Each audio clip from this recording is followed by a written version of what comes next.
Good morning student. Last class में बेटा हमने चैप्टर नंबर 6 से स्टार्ट कर लिया था, कार्य, ऊर्जा और परमाणु, और कार्य हमने डिस्कस भी कर लिया था। ठीक है ना, लास्ट क्लास में हमने कार्य डिस्कस कर लिया था। आज हम बात करते हैं बेटा ऊर्जा की। कार्य करने की क्षमता को ऊर्जा कहते हैं। जनरल डेफिनेशन इसकी है, कार्य करने की क्षमता जो होती है, कैपेसिटी टू डू वर्क। ठीक है ना, कार्य करने की क्षमता को ऊर्जा कहते हैं। क्षमता को ऊर्जा कहते हैं। ठीक है ना, कई प्रकार पढ़ेंगे अपन ऊर्जा के। कार्य करने की क्षमता को ऊर्जा कहते हैं। ऊर्जा के मात्रक विमा जो है वो कार्य के जैसे होते हैं। भाई इसमें कार्य की बात होगी तो ऊर्जा के जो विमा मात्रक हैं वही होते हैं जूल, जो कार्य के होते हैं। ऊर्जा की विमा व मात्रक कार्य के समान ही होते हैं। कार्य के समान ही होते हैं। कार्य करने की क्षमता को ऊर्जा कहते हैं तथा ऊर्जा की विमा व मात्रक कार्य के समान ही होते हैं, जो हमने लास्ट क्लास में डिस्कस किया था। इसका व्यावसायिक मात्रक, ऊर्जा का व्यावसायिक मात्रक, ऊर्जा का व्यावसायिक मात्रक किलोवाट आवर, KWH होता है। किलोवाट आवर होता है, KWH, किलोवाट आवर। जो आपके घरों में मीटर लगा होता है ना बेटा, मीटर के अंदर जो हम रीडिंग्स नोट करते हैं, जो यूनिट्स होती है वो किलोवाट आवर होती है। उसके ऊपर लिखा भी होता है, आपने कभी देखा हो तो उसके ऊपर लिखा भी होता है kilowatt hour, KWH।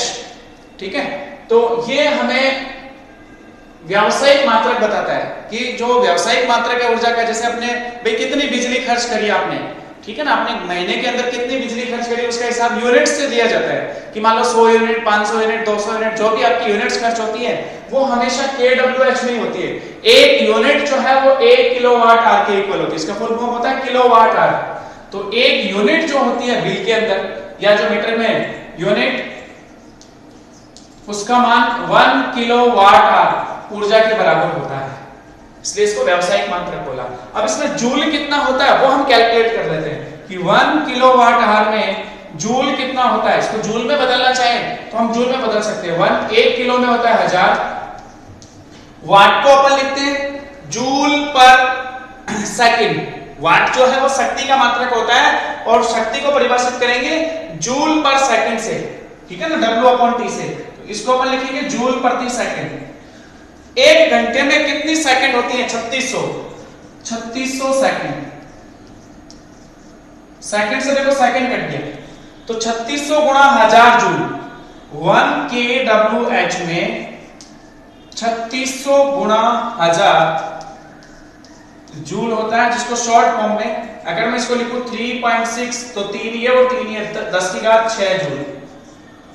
1 kilowatt hour में 3.6 इंटू 10 की घात 6 जूल होता है। 1 किलोवाट जो ऊर्जा, 1 किलोवाट आवर जो ऊर्जा होती है उसमें इतनी जूल ऊर्जा होती है। मतलब आपके जो यूनिट होती है, एक यूनिट, वो इतने जूल ऊर्जा के बराबर होती है।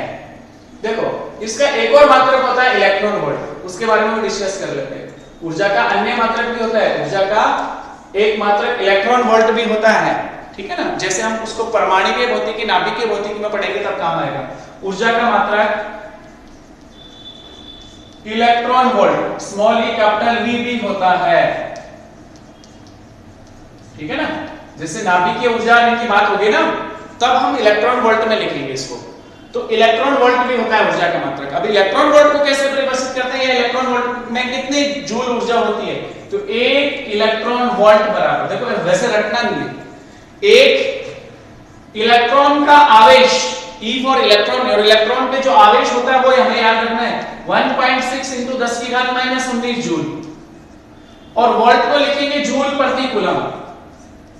10वीं क्लास में पढ़ा होगा वोल्ट के डेफिनेशन। ठीक है ना, पोटेंशियल डिफरेंस, विभवांतर विभव की बात करते थे तो उसको हम लिखते थे जूल प्रति कूलम। जूल प्रति कूलम, सॉरी ये मात्रक कूलम होता है। इलेक्ट्रॉन का जो आवेश होता है उसका मात्रक कूलम होता है चार्ज का। इलेक्ट्रॉन का आवेश 1.6 10 की घात -19 कूलम होता है। कूलम इसका मात्रक होता है। कूलम से कूलम कट गया तो 1 इलेक्ट्रॉन वोल्ट में 1.6 इंटू 10 की घात -19 जूल ऊर्जा होती है। ये छोटी यूनिट हुई ऊर्जा की। ये क्या हुई?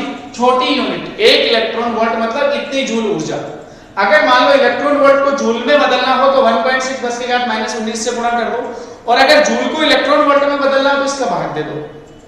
जूल को इलेक्ट्रॉन वोल्ट में बदलना होता है तो 1.6 10 की घात -19 का भाग दिया जाता है। ठीक है, ये चीज क्लियर होगी। तो ये हमने दो अलग मात्रक पढ़ लिए ऊर्जा के। वैसे इसके मात्रक जो है वो कार्य के समान ही होते हैं। ऐसे पद्धति में मात्रक जूल होता है, सीजीएस पद्धति में अर्ग होता है, व्यावसायिक मात्रक किलोवाट आवर जिसको एक यूनिट बोलेंगे, और छोटा मात्रक इलेक्ट्रॉन वोल्ट ये भी होता है। तो ये हमने इसके मात्रक पढ़ लिए। अब देखो ऊर्जा के प्रकार, वैसे आप कई प्रकार की ऊर्जाओं के बारे में सुनते हो, जैसे विद्युत में विद्युत ऊर्जा, चुंबक के अंदर चुंबकीय ऊर्जा, ठीक है, नाभिक में नाभिकीय ऊर्जा, अलग अलग हम प्रकार पढ़ते हैं। यांत्रिक ऊर्जा, जब हम कोई काम करते हैं तो उसको यांत्रिक ऊर्जा के रूप में देखा जाता है, और यांत्रिक ऊर्जा गतिज ऊर्जा व स्थितिज ऊर्जा का योग होती है। ठीक है ना, किस तरह से हम बोलते हैं। तो कई प्रकार की ऊर्जाओं की बात करेंगे, जैसे जैसे हम पढ़ेंगे चैप्टर्स जहां जो काम आएगी उसको हम डिस्कस कर लेंगे। ठीक है, अभी हम बात करेंगे बेटा गतिज ऊर्जा और स्थितिज ऊर्जा की। तो पहले हम पढ़ते हैं गतिज ऊर्जा, पहले हम प्रकार पढ़ते हैं गतिज ऊर्जा, जो हमारे कोर्स में है। देखो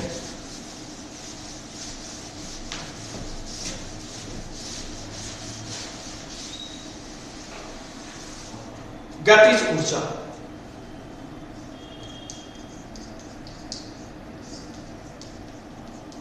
काइनेटिक एनर्जी, इसको कैसे निर्देशित किया जाता है? किसी वस्तु की गति के कारण जो ऊर्जा होती है उसे गतिज ऊर्जा कहते हैं। किसी वस्तु की गति के कारण, किसी वस्तु की गति के कारण जो ऊर्जा होती है, कई तरह से परिभाषित करेंगे। किसी वस्तु की गति के कारण जो ऊर्जा होती है उसे गतिज ऊर्जा कहते हैं। गति के कारण जो ऊर्जा होती है उसे हम गतिज ऊर्जा कहते हैं, गतिज ऊर्जा कहते हैं। ठीक है ना, गति के कारण जो ऊर्जा, मान लो कोई m द्रव्यमान की वस्तु है, देखो इसको हम कैसे परिभाषित करेंगे, ये तो जनरल परिभाषा आपने लिखी है। गति के कारण जो ऊर्जा होगी उसे हम गतिज ऊर्जा कह रहे हैं। मान लो कोई वस्तु गतिशील है और हमें उसको रोकना है, तो उसके विपरीत दिशा में बल लगाना होगा। तो उस बल के द्वारा जो कार्य हुआ, विपरीत गतिशील वस्तु को रोकने में जो बल के विरुद्ध कार्य होगा, गति के विरुद्ध जो कार्य होगा उसे हम बोलेंगे गतिज ऊर्जा। यह वस्तु स्थिर है, उसको गतिशील बनाना है तो उसमें बाह्य बल लगाना होगा, तो बल के द्वारा कार्य होगा, वो कार्य भी हमारा क्या होगा? गतिज ऊर्जा। मतलब दो तरह से हम सोच सकते हैं, स्थिर वस्तु को गतिशील करने के लिए और गतिशील वस्तु को स्थिर करने के लिए आवश्यक ऊर्जा जो होती है उसे गतिज ऊर्जा कहते हैं। अर्थात दूसरी जो परिभाषा निकल के आएगी, किसी स्थिर वस्तु को अर्थात किसी स्थिर वस्तु को गतिशील, ये ऊर्जा जो है वो कार्य का ही रूप है। ठीक है ना, किसी स्थिर वस्तु को गतिशील या गतिशील वस्तु को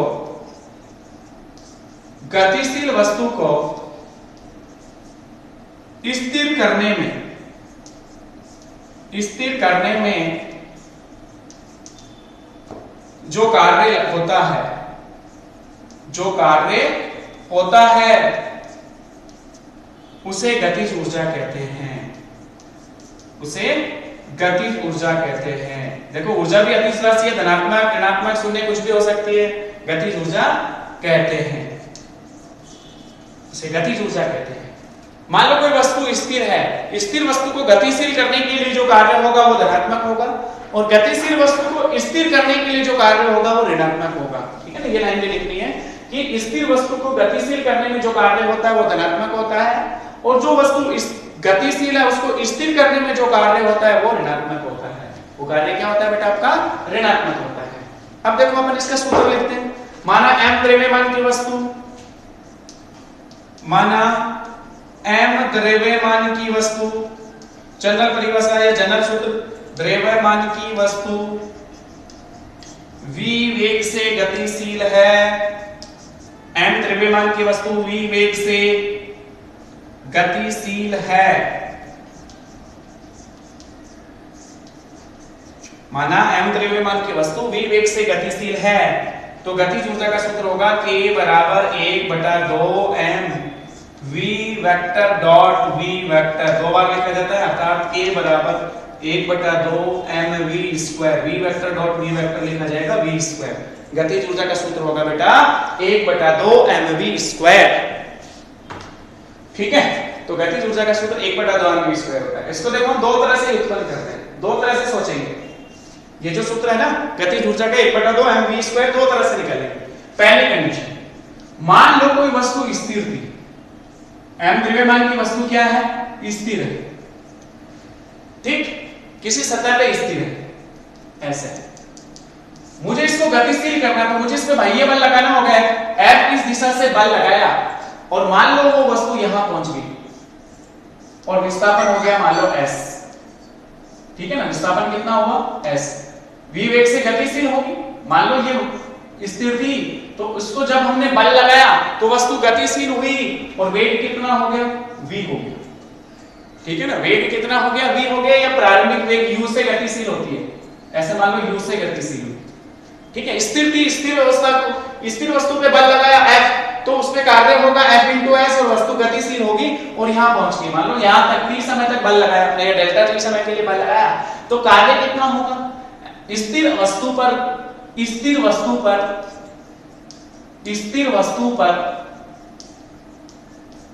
F बल से या F बल द्वारा किया गया कार्य W बराबर F × S।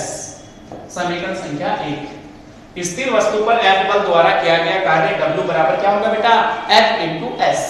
न्यूटन की गति के दूसरे नियम से, चूंकि F बराबर सूत्र पढ़ते हैं m × a, F बराबर सूत्र क्या होता है, m × a। ये वाला मान यहां रखो समीकरण 1 में। समीकरण 1 में 2 से W बराबर क्या लिखा जाएगा बेटा, MAS। समीकरण संख्या 3। अब देखो न्यूटन की गति के तृतीय नियम से, न्यूटन की गति के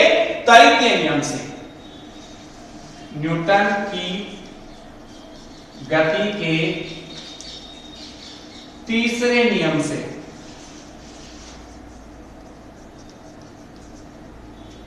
माना पहले वो वस्तु स्थिर थी। तीसरा नियम क्या कहता है, न्यूटन की गति का तीसरा नियम, सॉरी न्यूटन की गति की तीसरी समीकरण, न्यूटन की गति के तीसरे नियम से नहीं, गति की तीसरी समीकरण से,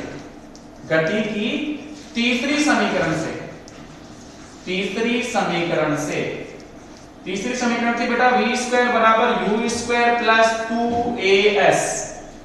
मान लो पहले वस्तु स्थिर थी, प्रारंभिक वेग उसका u शून्य था, जैसे वो गतिशील हुई अंतिम अवस्था में उसका वेग v हो गया। प्रारंभिक वेग शून्य लेना होगा, ठीक है ना। मान लो स्थिर थी तो प्रारंभिक वेग u शून्य था, गतिशील होने के बाद उसका वेग v हो गया। तो इस समीकरण में देखो ध्यान से, क्या मैं u का मान शून्य रख लूं तो v² मेरे पास कितना आ गया, 2as। v² का मान कितना आ गया, 2as। यहां से a का मान बनाओ, a का मान आ गया बेटा v² 2s। समीकरण संख्या 4। अब 3 में मान रख लो 4 से, समीकरण 3 व 4 से, समीकरण 3 व 4 से देखो यहां पे a की जगह वो मान रख लो v² 2s। तो w कितना हो गया, m × v² 2s × s। यही होगा, v की जगह a की जगह मान रख लिया v² 2s, s से s कैंसिल हो गया, w बराबर सूत्र आ गया 1/2 mv²। और ये जो कार्य होगा स्थिर वस्तु को गतिशील करने के लिए जो कार्य होगा वही हमारा इसमें गतिज ऊर्जा के रूप में संचित होता है, जिसको बोलते हैं 1/2 mv²। इसको हम उल्टा भी सोच सकते थे, गतिशील थी उसको रोकने के लिए विपरीत दिशा में जो कार्य होगा वो भी ऐसे हम ज्ञात करेंगे, ठीक है ना, वो भी हमारा गतिज ऊर्जा के रूप में ही संचित होता है। तो ये हमने गतिज ऊर्जा का सूत्र ही उत्पन्न कर लिया 1/2 mv²। एक m द्रव्यमान की वस्तु स्थिर थी प्रारंभ में, उसका वेग u शून्य था, जैसे उस पे F बदला गया तो उसमें क्या हुआ, वो विस्थापन हुआ s, यहां पहुंच के वेग v हो गया, ठीक है ना, अंतिम अवस्था में उसका वेग v था। तो फिर हमने इस तरह से सोचा और लास्ट में हमारा सूत्र आ गया 1/2 mv²। हम इसको देखो समाकलन विधि से भी ज्ञात कर सकते हैं। ये जो सूत्र है ना वो समाकलन विधि से भी ज्ञात किया जा सकता है, बहुत इजी होता है समाकलन विधि से। देखो मैं बताता हूं, समाकलन विधि से गतिज ऊर्जा का सूत्र, ठीक है ना। सेकंड मेथड जो है वो आपकी है समाकलन विधि।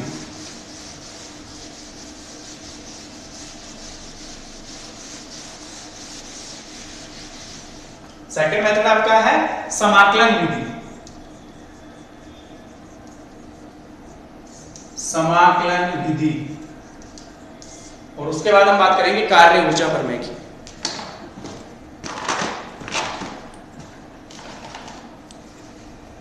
देखो, समाकलन विधि से हमें यह सूत्र निकालना है। माना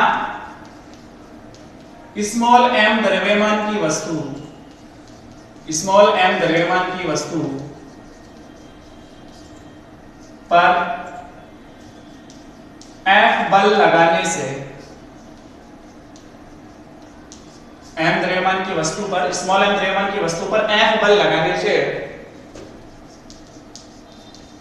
dx विस्थापित होती है, dx विस्थापित होती है। तो बल द्वारा किया गया कार्य, बल द्वारा किया गया कार्य,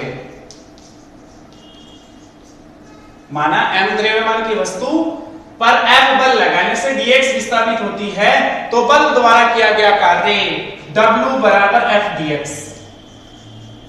मान लो विस्थापन की दिशा में बल लगाया F, तो वो विस्थापित हो गई dx, तो F into dx आपका कार्य होगा समीकरण संख्या 1।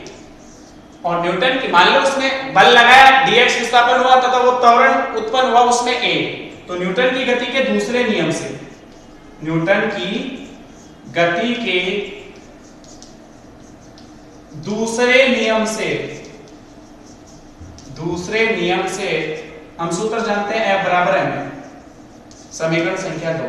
F बराबर na आप यहां रखो, तो W बराबर ma into dx, समीकरण संख्या 3।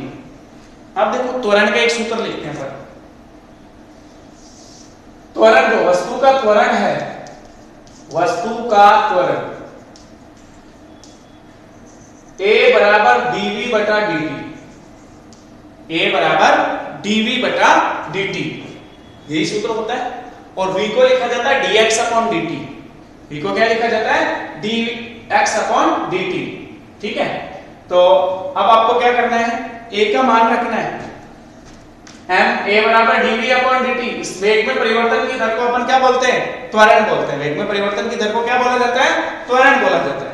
तो a का मान यहां रखो, तो w बराबर आ गया सूत्र m dv बटा dt into dx, m dv बटा dt इंटू dx। एक ही जगह आपने क्या पुट कर दिया, dv बटा dt, ये वाला मान यहां रख दिया, समीकरण 3, इसको समीकरण 4 दो, 4 से ये मान रख लिया। अब ध्यान से देखो, dx अपॉन dt वेग होता है, विस्थापन का समय के सापेक्ष अवकलन, क्योंकि इसको मैं ऐसे लिखूं w बराबर m dv अलग कर दिया और dx अपॉन dv अलग कर दिया, क्योंकि dx अपॉन dt बराबर v, तो इसको लिखूंगा w बराबर, ये कार्य अल्प होगा, dw लिख दो इसको, ठीक है ना। ये कार्य जो है वो w अल्प हुआ dw, तो dw बराबर mv dv, ठीक है ना। dx अपॉन dt को v लिख दिया और m अपने आप में अलग था। अब देखो, ये तो अल्प विस्थापन में कार्य हुआ, अगर कुल कार्य निकालना है, मान लो वेग 0 से v तक परिवर्तित हुआ, तो समीकरण का दोनों तरफ समाकलन करो। इसका समाकलन हो गया w का बेटा, dw को लिखेंगे w, 1 का w के सापेक्ष समाकलन w, m कांस्टेंट समाकलन से बाहर, v का v के सापेक्ष समाकलन v स्क्वायर बटा 2, और लिमिट आपकी हो गई 0 से v, लिमिट हो गई 0 से v। देखो आंसर आ गया, w बराबर m अपर लिमिट v की जगह v लोअर से 0 हो गया, इसलिए लिखना ही नहीं है, mv square upon 2, half mv square, और ये किया गया कार्य वस्तु में गतिज ऊर्जा के रूप में संचित होता है, हाफ mv स्क्वायर। देखो समाकलन विधि भी आसान थी, समाकलन विधि से हमने गतिज ऊर्जा का सूत्र उत्पन्न कर लिया, ठीक है ना। अगर समाकलन विधि से पूछे तो ये मेथड करना है, और डायरेक्ट पूछे तो जो अभी किया था वो करना है। हमने देखा कि मान लो m द्रव्यमान की वस्तु प्रारंभ में स्थिर थी, और जब हमने इसको F बल लगाया तो उसमें विस्थापन हुआ dx, तो कुल कार्य कितना हुआ F dx, पढ़ लिया हमने, बल इंटू विस्थापन। अब देखो न्यूटन की गति का दूसरा नियम बोलता है F बराबर ma, तो F की जगह हमने ये पुट कर लिया। जब वस्तु पर F बल लगाया तो उसमें त्वरण a उत्पन्न हुआ होगा, तो a बराबर dv अपॉन dt, ये वाला मान हमने यहां रखा।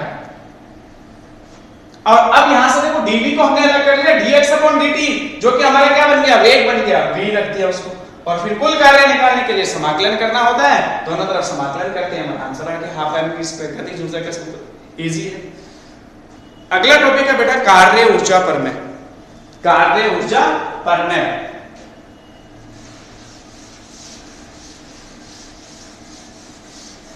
कार्य और ऊर्जा के संबंध को दर्शाता है। कार्य ऊर्जा परमेय, ठीक है ना, छोटा सा टॉपिक है। Work energy theorem, work energy theorem, कार्य ऊर्जा परमेय, छोटा सा टॉपिक है और इजी है, डिस्कस कर लेते हैं। अगला टॉपिक आपका है कार्य ऊर्जा परमेय। किसी वस्तु पर बल द्वारा किया गया कार्य गतिज ऊर्जा में परिवर्तन के तुल्य होता है। परमेय बहुत इजी है। किसी वस्तु पर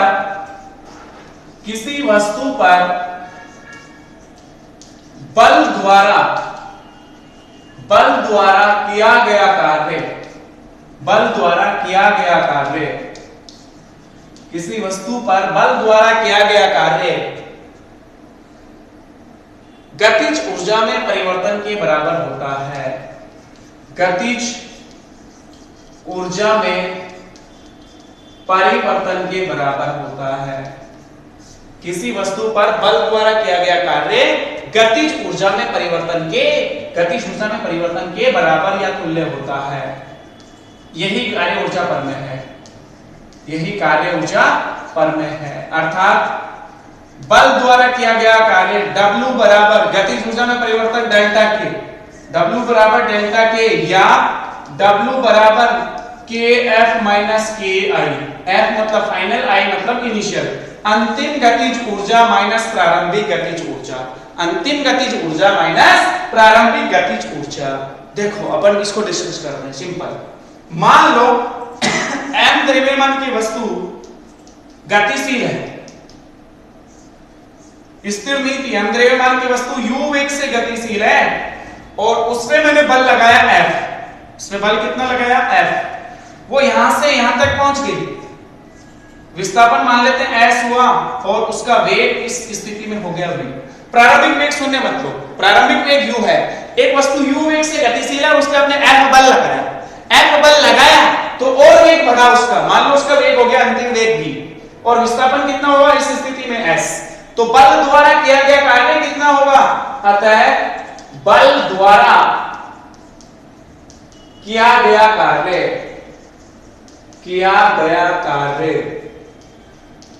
बोलो कितना लिखा जाएगा बल द्वारा किया गया कार्य, W बराबर F इंटू S, समीकरण संख्या 1।